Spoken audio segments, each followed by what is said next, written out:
Welcome back, y'all.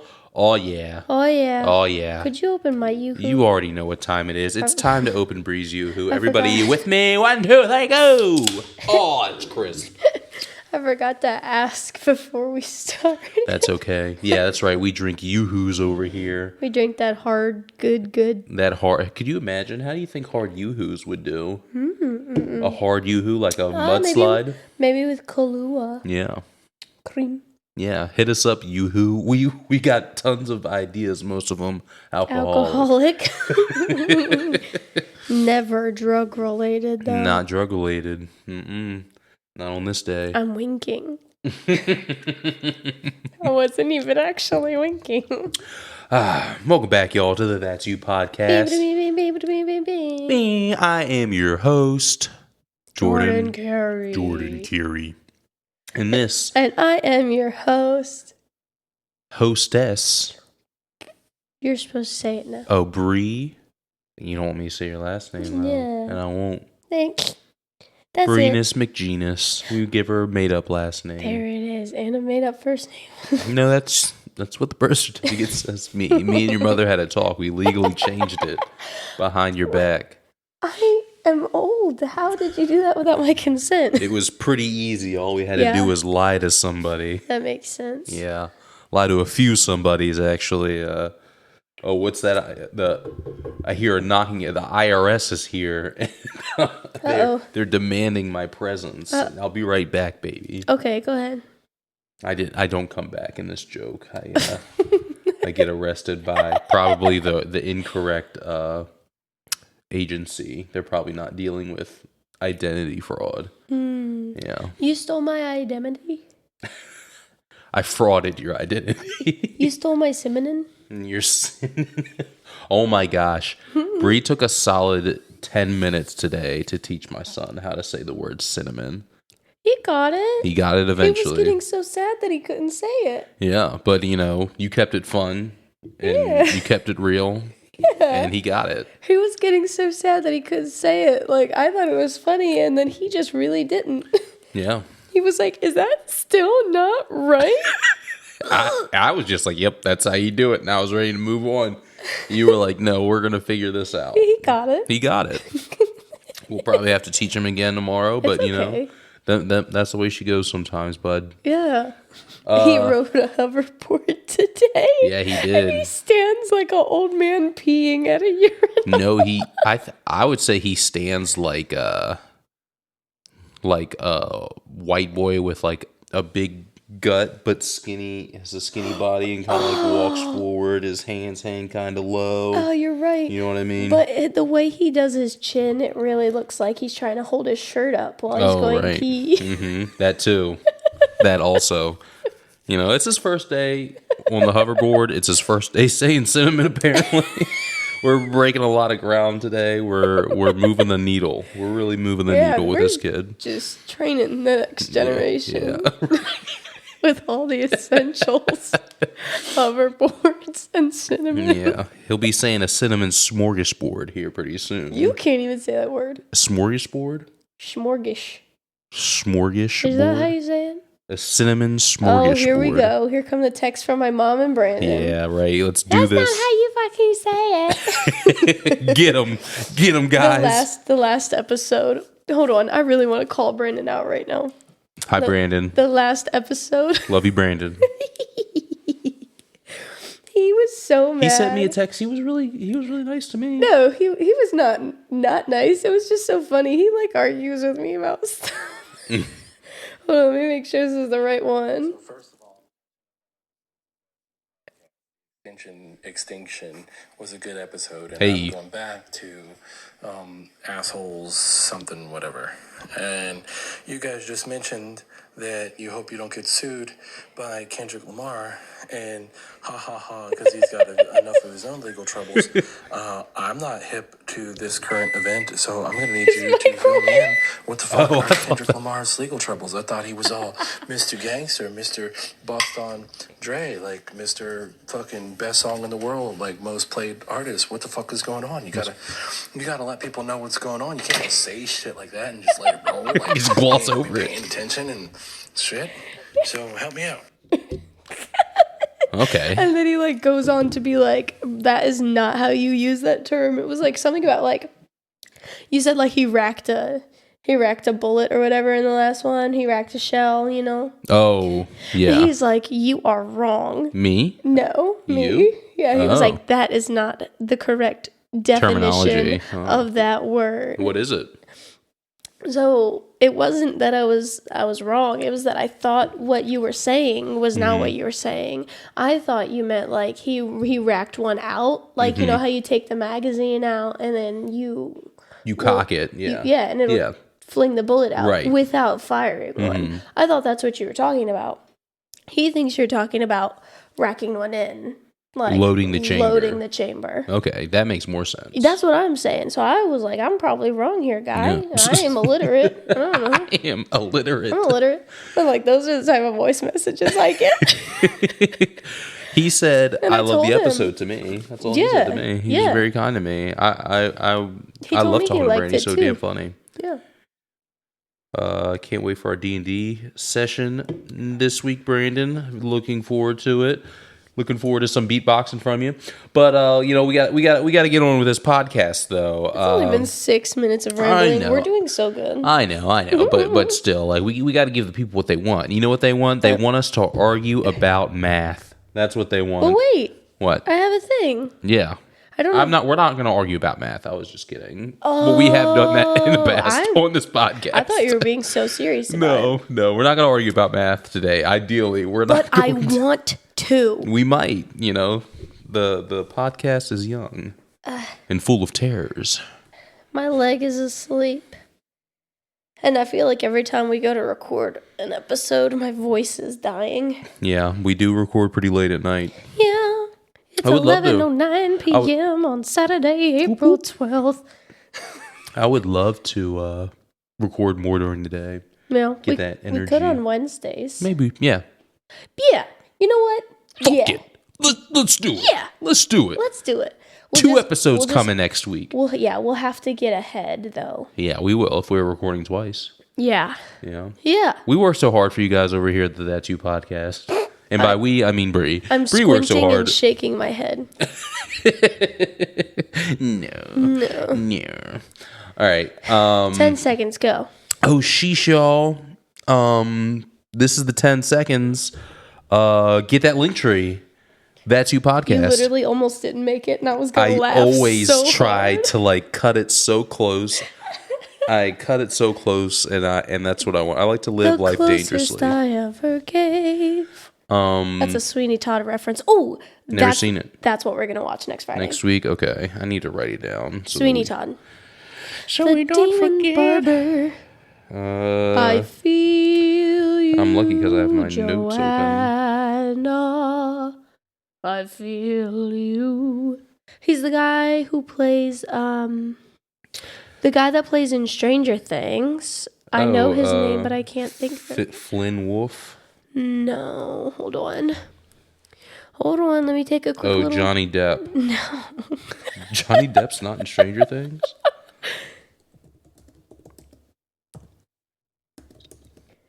We still have to watch Pet Sematary and The Gremlins. You've never seen Pet Sematary or The Gremlins? Right. Really? I've never seen Gremlins all the way through. Anytime I've seen it, it's just been like a TV movie kind of deal. Jamie Campbell. Oh, okay. Jamie Campbell. Yeah. Great actor. Sweeney. Love him. Good guy. Not in Stranger Things. Was he Billy? No. Well, I don't know if you've seen the season. I don't really want to spoil it, but it's been out for so long. Yeah, it's been out for so long. It would feel like I feel the same way about Game of Thrones, but you know. Okay. Spoiler alert. Mm-hmm. He plays Juan. Oh, nice. You don't know what I mean? Juan, yeah, Juan from Mexico. His name's Juan. No. Yeah. He's a white dude playing a Mexican guy. No. Named Juan.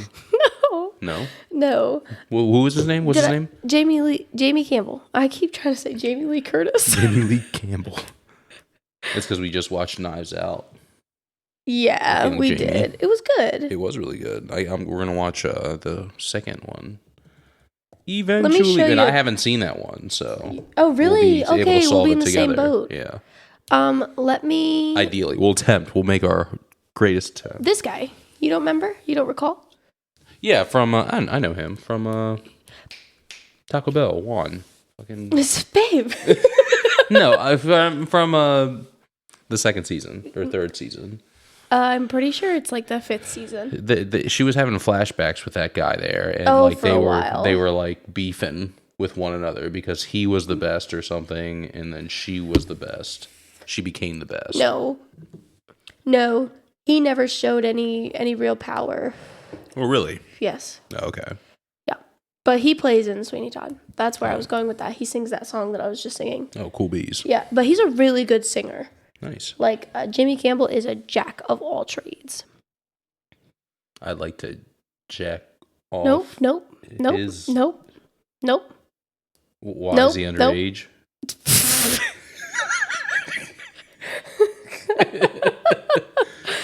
No, but it's still weird. All right, then I'd like to jack off his trades. All right. God. If it's an option. It's really not. Fine. Okay. You're safe today, Jamie Lee Curtis. They kind of have the same haircut. Yeah? Yeah. Sick. Yeah. Anyways, any whoozy whatsies. Do you want to do your Florida man? Yeah, but I'm doing something different today. It's not a Florida man. It's a Tennessee man. It's not. Oh. So for anyone who is ever scared of the dark or boogeyman's under a used bed, you have a right to be, and here's why. Authorities say a babysitter checked under the bed for monsters and found someone. And this was about a month ago. Maybe 2 weeks ago, actually. Closer to 2 weeks ago. The myth of a boogeyman hiding under the bed came true for one Kansas family this week after a child's complaint led to a man's arrest. The Barton County Sheriff's Office said in a statement that it responded to reports of a disturbance at a house outside of the city of Great Bend on Monday. The unnamed babysitter told authorities that she was getting the kids ready for bed when one complained about a quote-unquote monster under their bed. Her efforts to reassure them otherwise didn't go quite as planned. When the victim attempted to show the child there was nothing under the bed, she came face to face with a male suspect who was hiding there. The sheriff's office statement said, an altercation ensued with the babysitter, and one child was knocked over in the struggle. The suspect is a 27-year-old man who, quote, once lived at the residence. The statement says, but who was under a protection from abuse order that required him to stay away from the property. NPR is not publishing his name because whether he because whether he has been charged in connection with this incident is unclear. We're not sure if this guy we arrested was actually under the bed or not. Not yet. Still gotta tie a few loose ends up.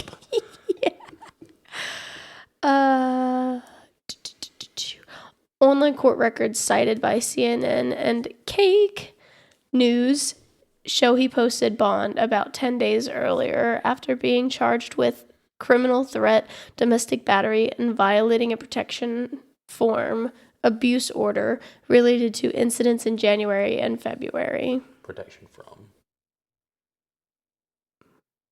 What? Oh.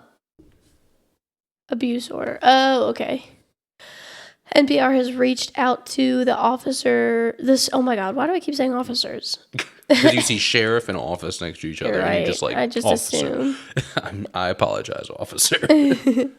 NPR has reached out to the sheriff's office and Barton County attorney for more information. The statement says the suspect fled the scene before deputies arrived on Monday night, but was spotted in the area and after a short foot pursuit, taken into custody the next morning. He was arrested on charges of aggravated kidnapping, aggravated burglary, aggravated battery, child endangerment, felony obstruction of a law enforcement officer, and violation of a protection from abuse order, the statement says.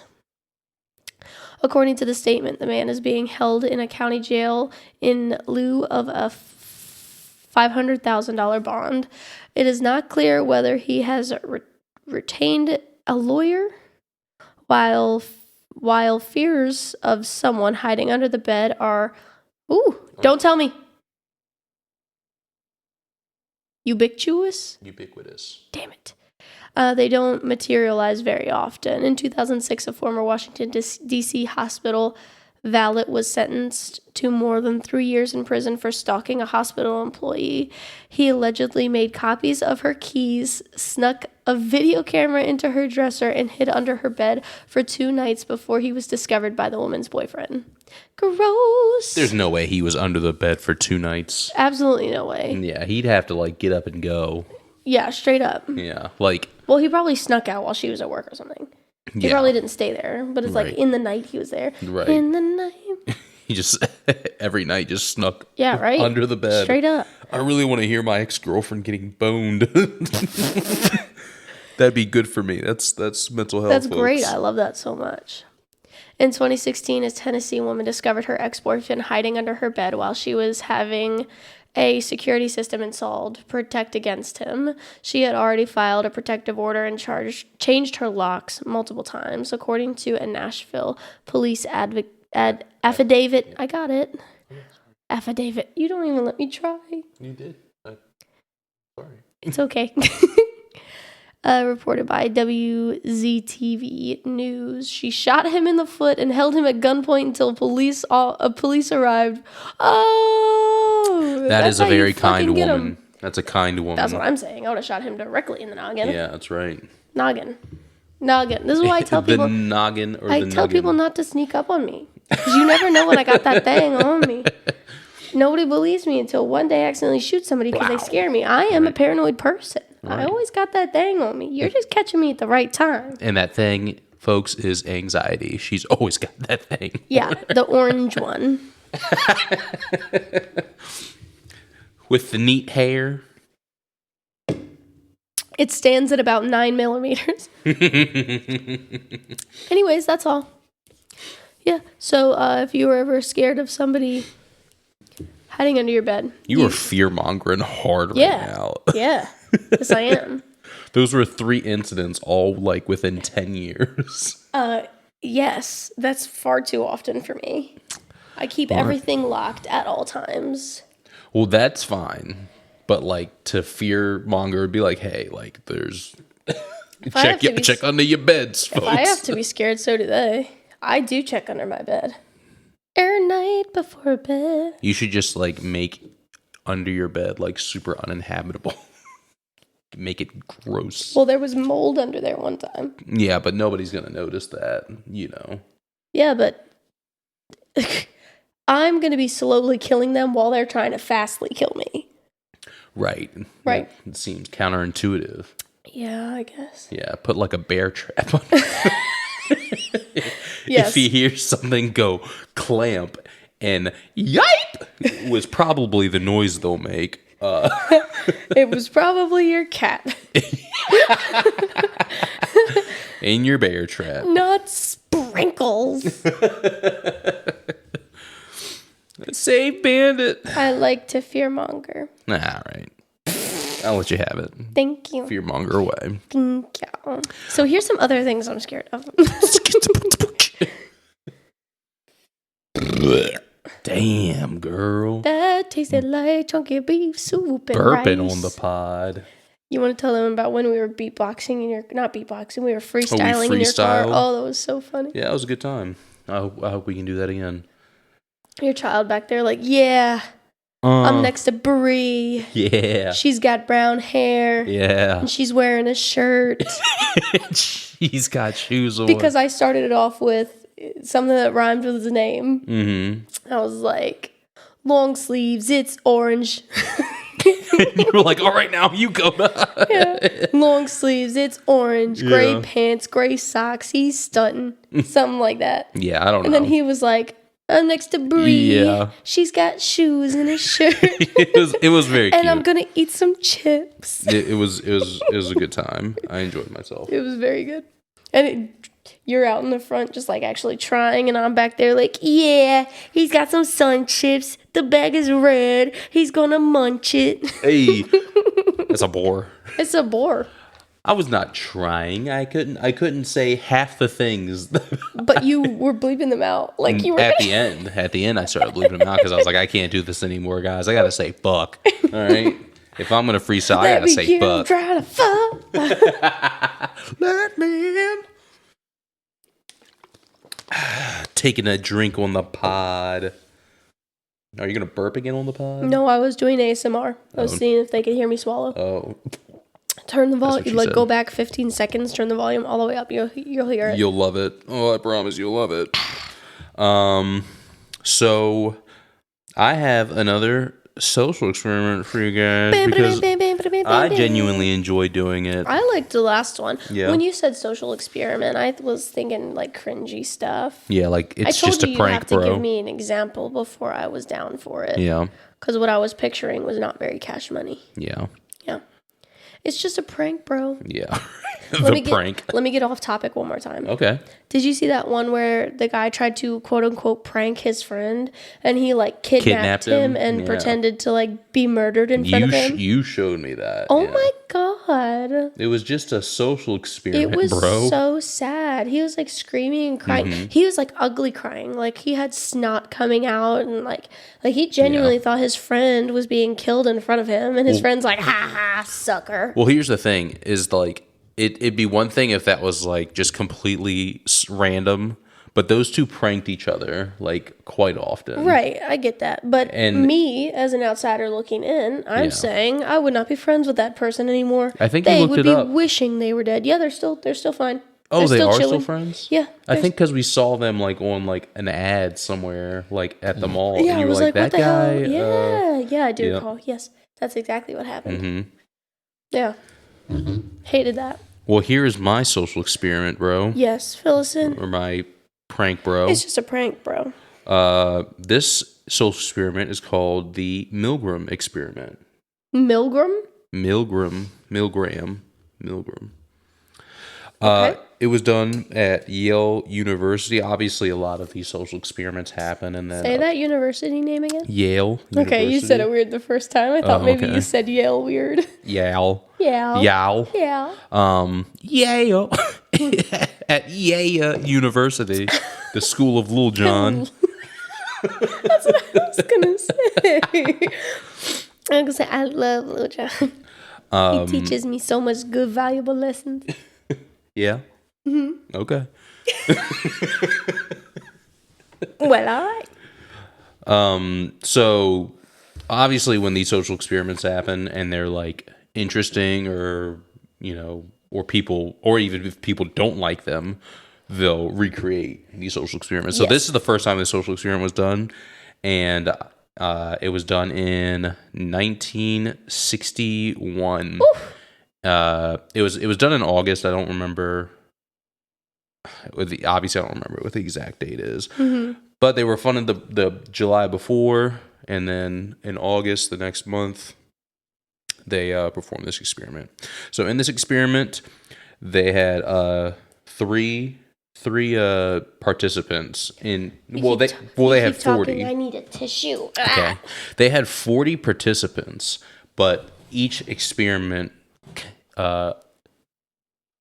I can't think of the word. Had 3 people in it. There's the participants are like the people that like volunteer to sign up. Each experiment had 3 people that were in it. But let me explain. So there was the experimenter who's like job was to pose as the authority figure. There was the teacher, who was the actual participant, who was an actual volunteer who signed up to do this. And then there was the learner. And this person is a Confederate, or rather an actor that, like, you know, like a plant, essentially. Like when a magician does a trick, and they like, let me get somebody out of the crowd, you, and, you know, they're like a part of the show. Oh. You know, they're like a plant.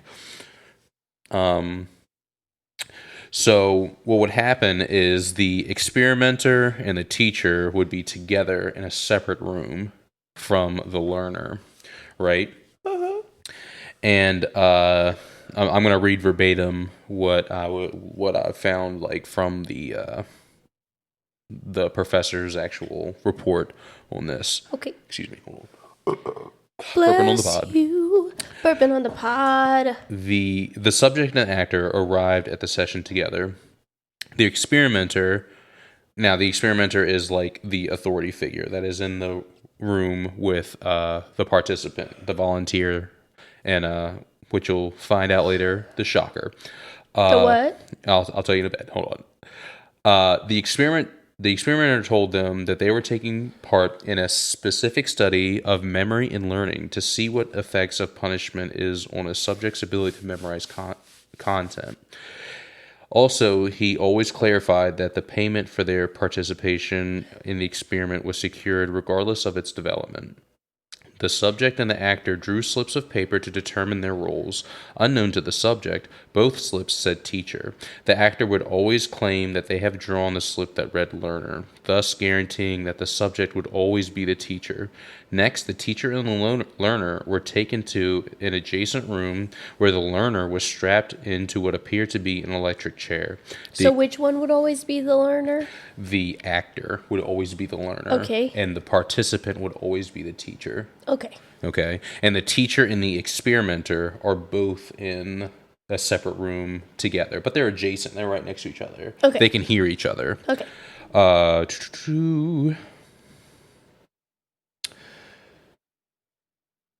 Next, the teacher and the learner were taken to an adjacent room where the learner was strapped in. Okay. The experimenter, dressed in a lab coat, in order to appear to have more authority, told the participants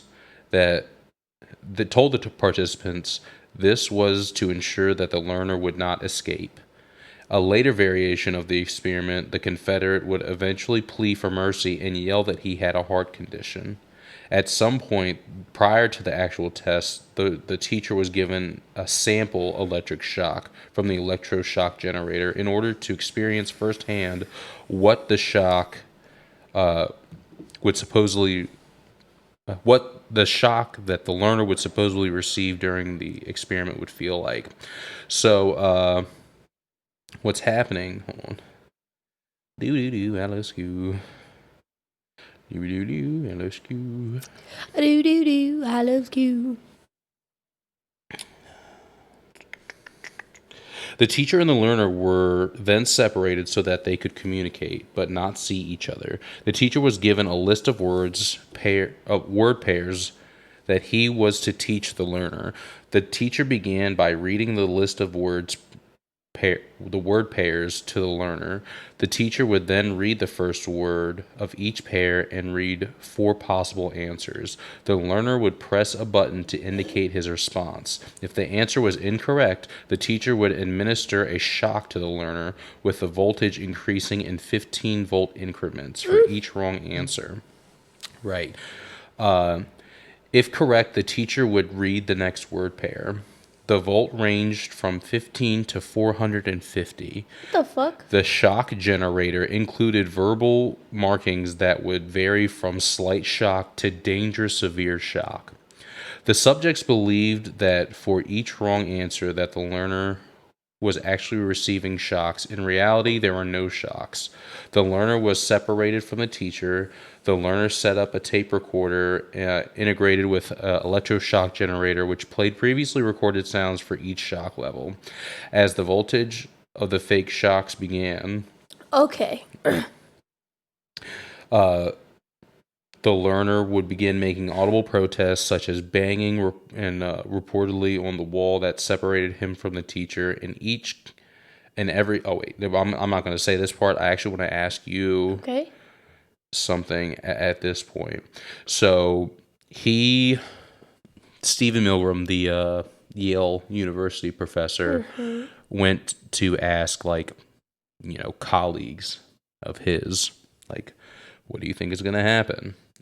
He also asked some senior psychology majors to predict the behavior of the hypothetical teachers.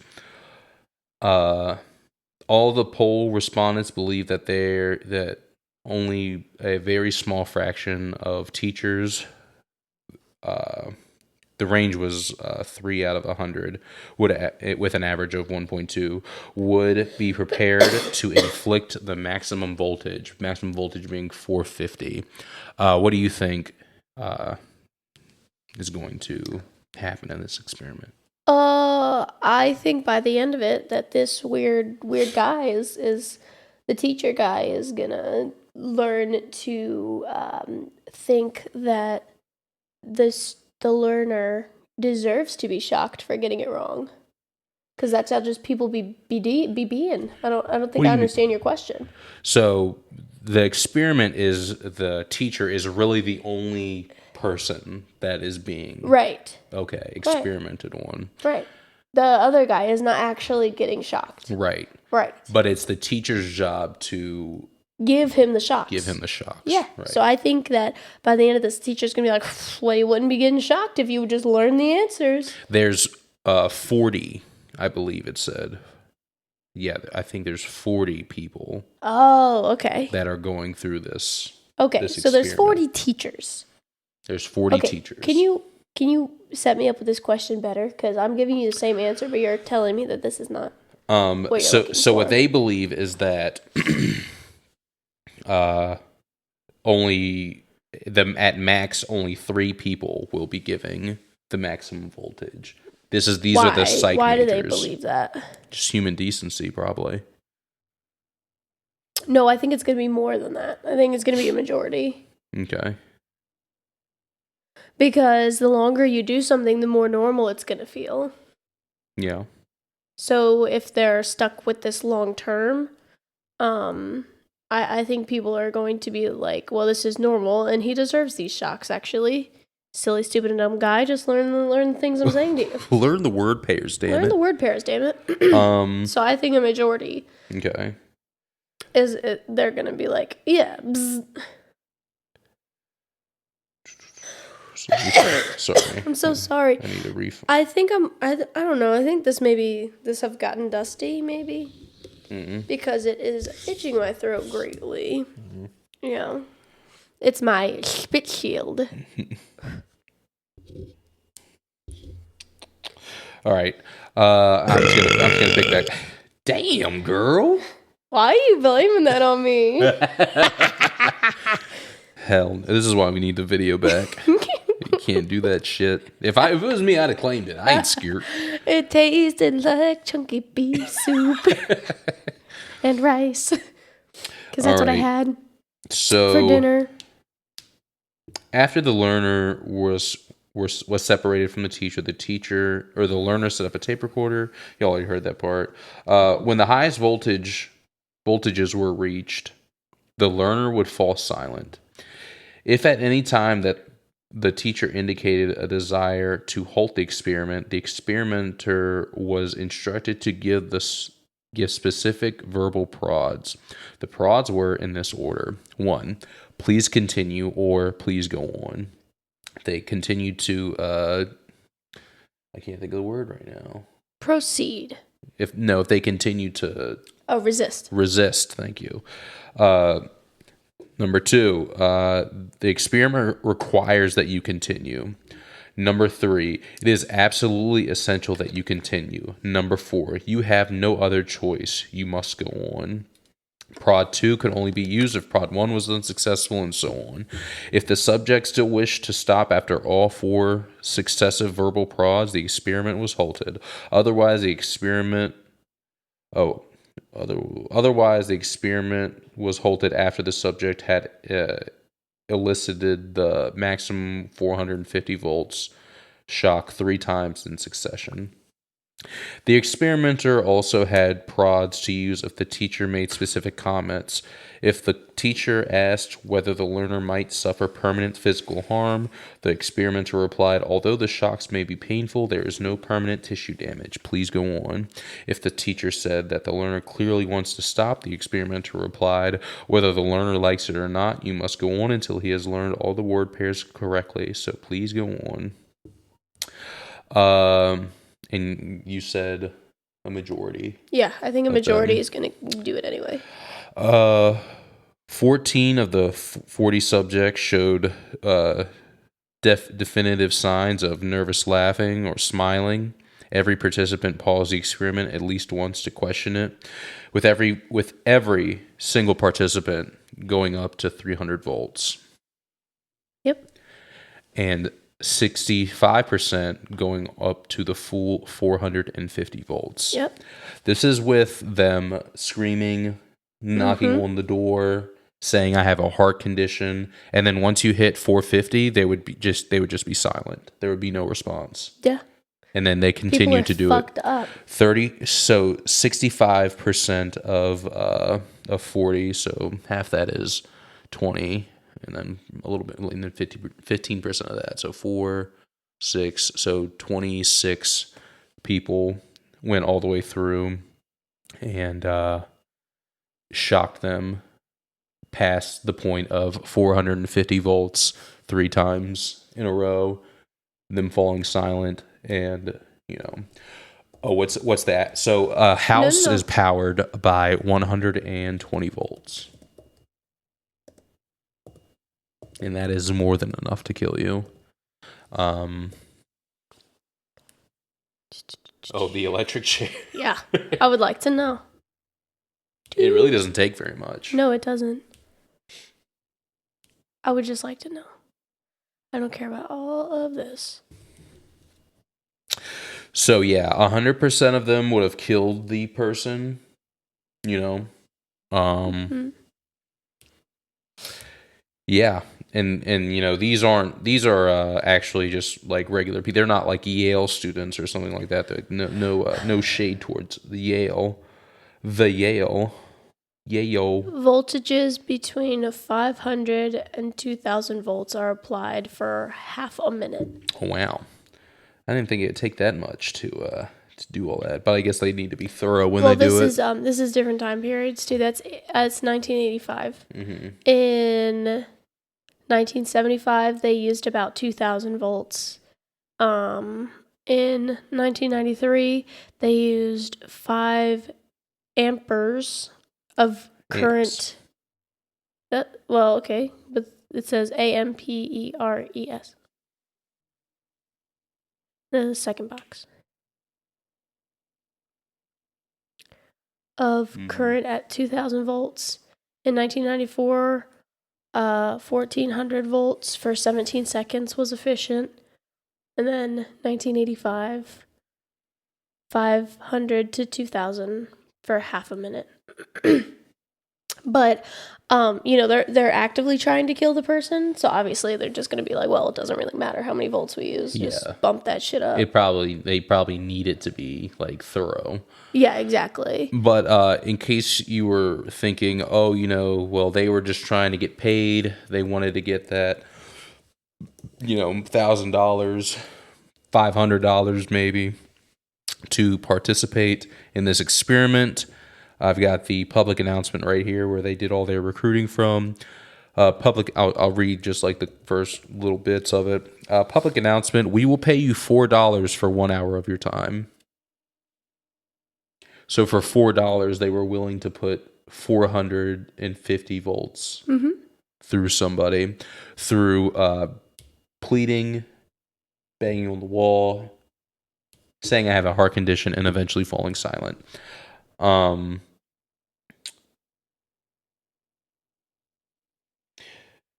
So, yeah.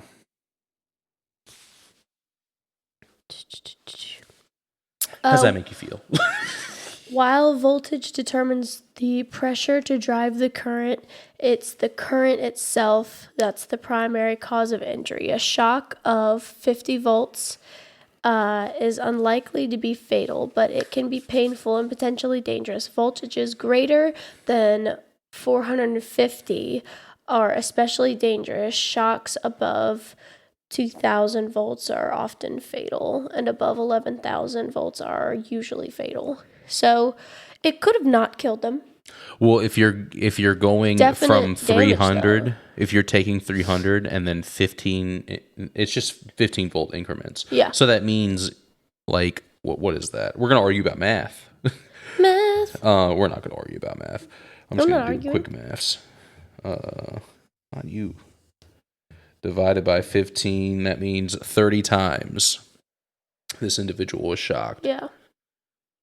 And if we're going 350 divided by 15, that means 7 of them were above 350. Yeah. So you're like taking, and let's do 300 because that's probably almost enough to kill you. I mean, so 20 shocks over 300. Yeah. And your house can kill you. Your house straight up. I've been electrocuted by a sink before because the garbage disposal was not electrocuted, shocked. I was shocked. Electrocution is death. Okay, well I wasn't killed obviously. Yeah. I was shocked by a sink before. Yeah. It bruised my hand. Yeah, it's crazy. Yeah. It was not a very fun time. When I worked in Virginia Beach, I was putting a light switch in, and I guess I fucked up and touched the negative. Yeah. And my vision went like wavy, and I didn't know what was happening at the time. Yeah. And then like I wasn't like locked in on it, because that can happen if you're like touching a wire. I was just using my screwdriver. It shocked me through my screwdriver. Luckily, it was just through my screwdriver.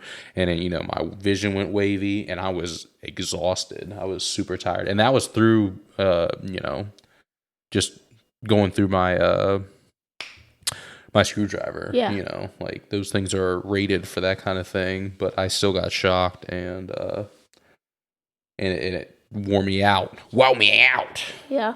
Mine wasn't very bad. So our garbage disposal was messed up, and a fork or a knife had fallen down into it, and it was obviously metal, and I went to go and grab it, and it like zapped me. Yeah. And I just kind of like fell to the ground, and I was like, oh. Yeah. What's happening? Yeah. Like I was like maybe 12, 13 when that happened. I was just trying to wash my dishes, man. Grab that shit. It was it was loud too. I was like, yeah. And then, I took a picture of like my bruised hand, and they took a video of like they put the knife back down in the sink, and they were hitting it. Who they? Like my mom, because we had asked the landlord to fix it multiple times, and he didn't fix it. So, and like it was blue sparks. Yeah. Yeah, they use like obviously like a rubber spatula to hit it, but just to show that it was like just blue sparks, it was zapping. Yeah, right. And I had the water running too. Oh my gosh. Yeah. Yeah.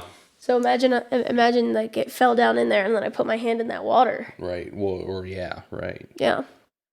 Yeah, but no, you would have fallen back eventually though. The issue would have come if you had like I would have put your grippers on there. Yeah, or if I fell forward into it. Or right. Yeah. No, yeah, the electricity is crazy, and I totally figured that that's what the case was going to be. Yeah. It doesn't take a lot of money to motivate people. People are very money driven. People are weird. And people fall very easily to peer pressure. If they think they have to do something, they're, well, I have to. Well, you don't actually, you fucking weirdo. This experiment came out shortly after, or maybe it was before. It came out around the time that the Nuremberg trials were going on. Those are the trials, for our listeners who don't know, are the trials that the Nazi scientists and Nazi officers had went through. And the correlation kind of is like how important is it that you have somebody over your shoulder telling you, hey, like it's really important that you continue doing this. Right. Like, we've already begun this experiment. It is very important that you continue. Like, Yeah. how hard and how often do you have to crack the whip?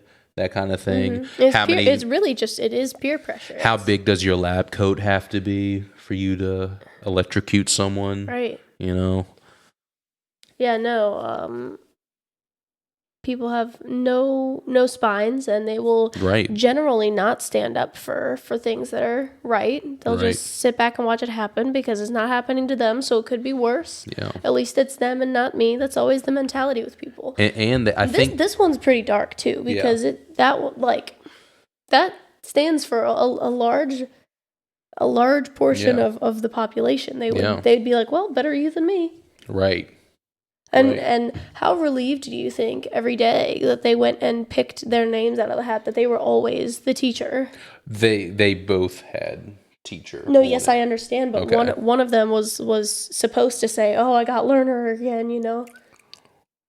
Because you said they pulled names, and the one person was always supposed to say that they got the learner. Yeah, that the actor. Yeah. Yeah.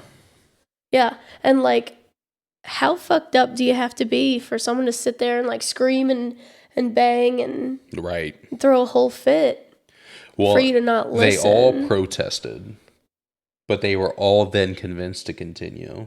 Right. So it's like, you could not convince me to continue. Some of them did. Some of them did end up stopping, but it was not the number that it should have been. Right.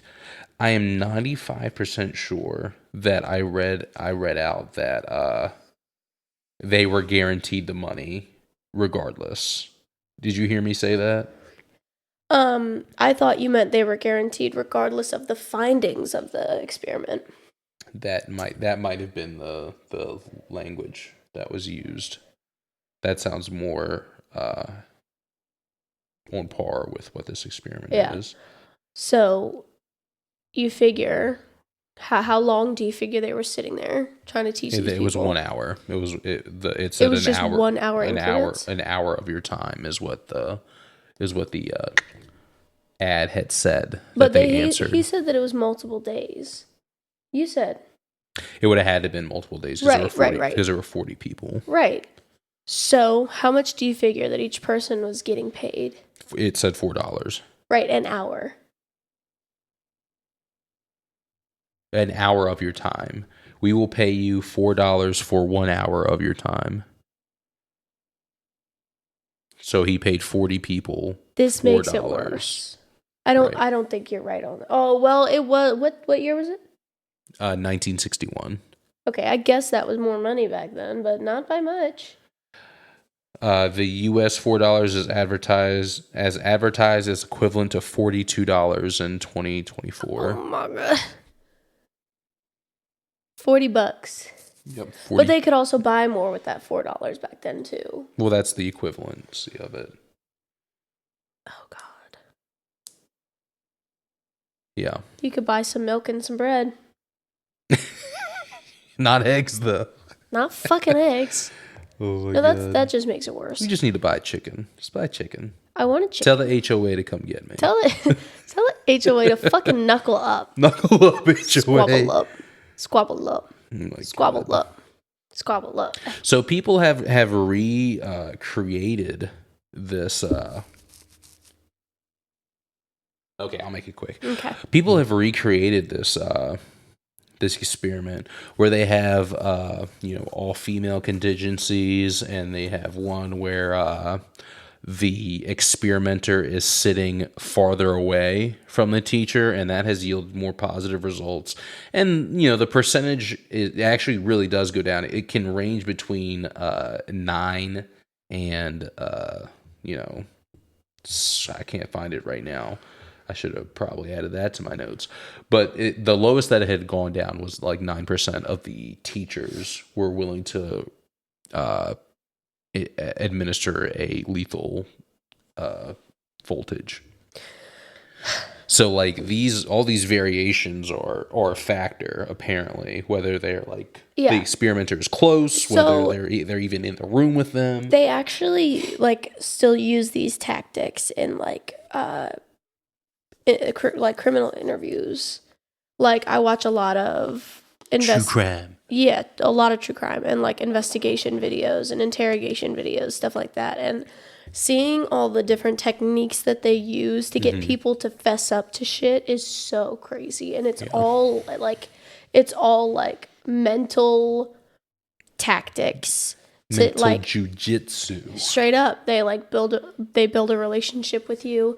They make you think that they're your friend. They make you think that they think you didn't do it. Right. And then once they're ready to like actually push you, they put you in a smaller room and they put you closer to them and they grill the shit out of you. And it's fucking crazy. And some are very good at it and some are very bad at it. And it's always very obvious to literally anybody. It doesn't matter if you know anything about interrogation. It's always very, very obvious which ones the good ones are and which ones the bad ones are.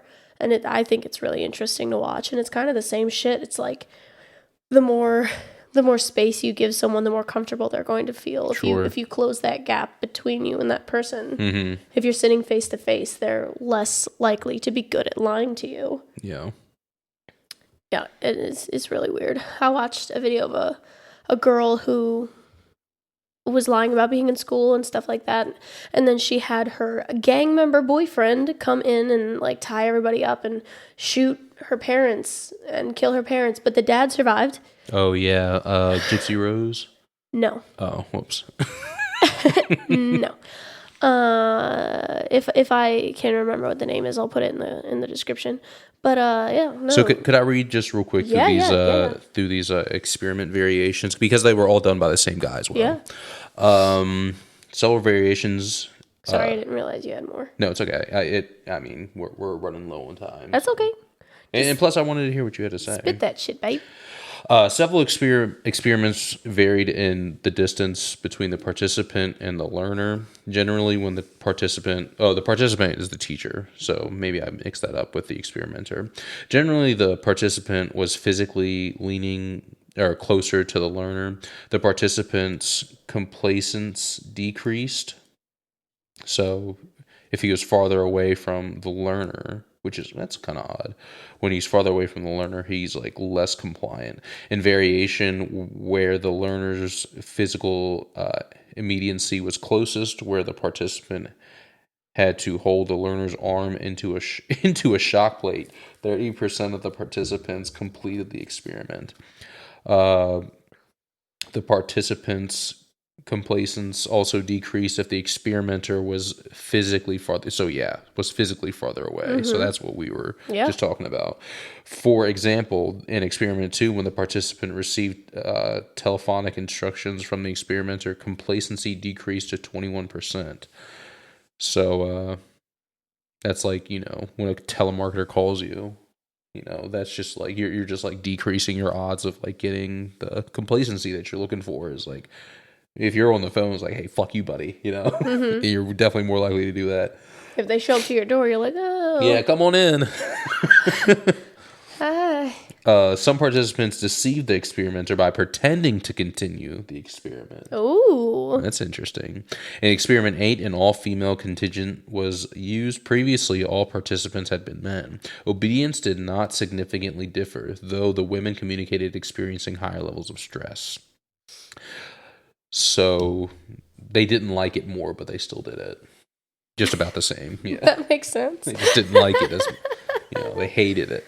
Experiment 10 took place in a modest office in Bridgeport, Connecticut, purporting to be a commercial entity, Researchers Associate of Bridgeport, without apparent connections to Yale University, to eliminate the university's prestige as a possible factor for influencing the participants' behavior. That's actually pretty cool. In those conditions, obedience dropped 47.5%. Wow, that's crazy. Yeah, just put Yale on top of it, and then you can like convince people to commit murder. Yeah, straight up. Because it seems more legit. Right. Well, he's saying they won't die, so. They are Yale. Though the difference was not statistically significant. That sounds like a big statistic drop there. Milgram also combined the effects of authority with that of conformity. In those experiments, the participant was joined by one or two additional teachers, also actors like the learner. The behavior of the participants' peers strongly affected the results. No, you figure that. Yeah. If you're like outnumbered, basically, whatever whatever the two are voting for, the one is probably just going to yield. In experiment 17, when two additional teachers refused to comply, only 4 of the 40 participants continued the experiment. So when the actors are like, nah, let's not do this, then only 4 of them. So that's 10%. 4 of them were like, shut up and get shocked. Yeah, loser. right. Straight up. What the That's real. I didn't even consider that. What the fuck? Oh my God. Sit down, shut up. And shock this bitch. You got to learn these words. Why would you not just learn the words, you noodlehead? Learn the words. In experiment 18, the participant performed a subsidiary task, reading the questions via microphone or recording the learner's answer with another teacher who complied fully. In that variation, 37 of 40 continued with the experiment. So when the teachers were like, let's do this, when there was 2 more that were like, continue, then only 3 people did not. Literally all falls back down to peer pressure. Mm-hmm. That's crazy. Mm-hmm. Yep. So, it's an interesting social experiment. If you guys... It's gross, I think. It is gross, but it's also, I thought it was pretty interesting. But if you guys want to continue to look that up, it's called the Milgram experiment, Milgram experiment, done in Not Pilgrim. Yale. Not Pilgrim.